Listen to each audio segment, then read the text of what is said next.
Hallo und herzlich willkommen zu einer neuen Episode von 4 Minuten Geschichte, Kunst und Kultur in Wien mit eurem virtuellen City Guide Kim Ferrandina. Sodala, bei dieser Episode geht es ums Wiener Wasser. Wir sind es heute gewohnt, dass wir jeden Tag Wasser aus der Leitung trinken können und ebenfalls, dass wir uns damit sogar duschen können mit Trinkwasser. Aber geschichtlich gesehen war das eigentlich ganz anders. Wenn wir zurück ins Mittelalter schauen zum Beispiel, haben die Menschen damals in diesen Gegenden Wein getrunken. Warum haben sie Wein getrunken? Also nicht, weil sie Trunkenbolde waren sie möglicherweise auch, aber eigentlich war es darum, weil Wasser ja sehr stark verunreinigt war. Man konnte es eigentlich kaum trinken. Das hat sich dann im Laufe der Zeit gewandelt. Im 8. Jahrhundert, 9. Jahrhundert kommt dann Bier auf. Und die Menschen haben damit begonnen, Bier zu trinken. Aber nicht das Bier, was wir heute trinken, sondern ein Bier, welches weniger Alkohol hatte, weniger oder gar keine Kohlensäure. Ein Bier, das süßlicher schmeckte als das heutige Bier. Und ebenfalls ein Bier, das etwas trüber war, also ungefiltertes Bier haben die Menschen damals getrunken. Und dann hat sich das Ganze im Laufe der Jahrhunderte so gewandelt, dass wir es in Wien heute gewohnt sind, Wasser aus der Wasserleitung zu trinken, Trinkwasser, und uns sogar damit duschen können. Wie hat sich das entwickelt, was Wasserleitungen betrifft? Zum Beispiel ist es so, dass die Römer zum Beispiel haben zum ersten Mal Wasserleitungen hier in Wien verlegt. Vindobona hatten wir ja schon thematisiert. Und das war eine 17 Kilometer lange Wasserleitung. Die brachte nach Wien Wasser, etwa 4300 Kubikmeter Wasser.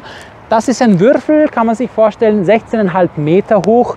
Insgesamt, das sind 6 Stockwerke im Neubau, 4,5 Stockwerke im Altbau, kann man sich vorstellen. Damit wurden etwa 30.000 Menschen versorgt. Wir gehen dann weiter in die Geschichte. Da gehen wir ins 16. Jahrhundert. Da wird die Hernalser Wasserleitung gebaut. Die wurde mehrheitlich dazu gebaut, um den Adel, die Geistlichen mit Wasser zu versorgen und eben diese ganzen Brunnenanlagen, Wasserspiele und so weiter und so fort. Getrunken hat man es noch nicht, wobei man schon damals damit angefangen hat, sich mit dem Thema auseinanderzusetzen. Wir müssen warten bis ins 19. Jahrhundert, die Zeit von Kaiser Franz Josef.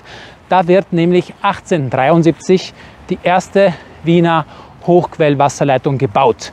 Und die gibt es heute noch. Die bringt uns heute noch Wasser aus der Steiermark, aus dem Schneeberggebiet. 150 Kilometer weit von Wien wird das Wasser hierher gebracht.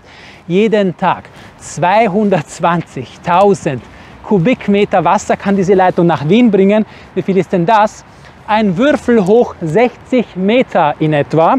Könnt ihr euch vorstellen, wie das Wiener Riesenrad, ein bisschen kleiner. Dann kommt noch eine zweite dazu, 1910 in etwa. Die kommt aus dem Hochschwabgebiet. In etwa die gleiche Menge, ein bisschen weniger kann die hier nach Wien bringen. Wieder so einen Würfel 60 Meter hoch. Dann kommt noch eine dritte dazu, 64.000 Kubikmeter. Jeden Tag kann diese Leitung hier nach Wien bringen. Warum rede ich darüber hier? Weil wir genau da sind, wo es eines der Speicher gibt.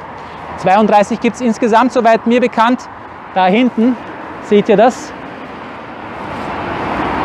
Die uns das Wasser speichern und uns Wienern, ich sage uns Wienern, weil ich mich auch als Wiener fühle. Ich bin zwar ein Zurgraster, aber ich fühle mich hier mit dieser Stadt verbunden.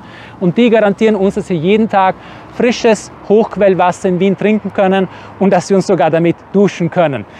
Wie viel Wasser wird nach Wien gebracht jedes Jahr, damit ihr euch das vorstellen könnt?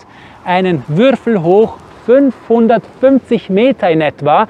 Nehmt den Wiener Stephansdom, den Südturm, mal 4, so viel Wasser jedes Jahr. Sodala, das war wieder mal eine neue Episode. Ich hoffe, es hat euch gut gefallen. Wenn ja, ihr wisst schon, Daumen hoch, Kanal abonnieren, Kommentare hinterlassen. Wir sehen uns dann nächste Woche für die nächste Episode von 4 Minuten Geschichte, Kunst und Kultur in Wien. Und wenn ihr mal Touren buchen wollt, ob virtuell oder live, freue ich mich. Danke, danke, danke!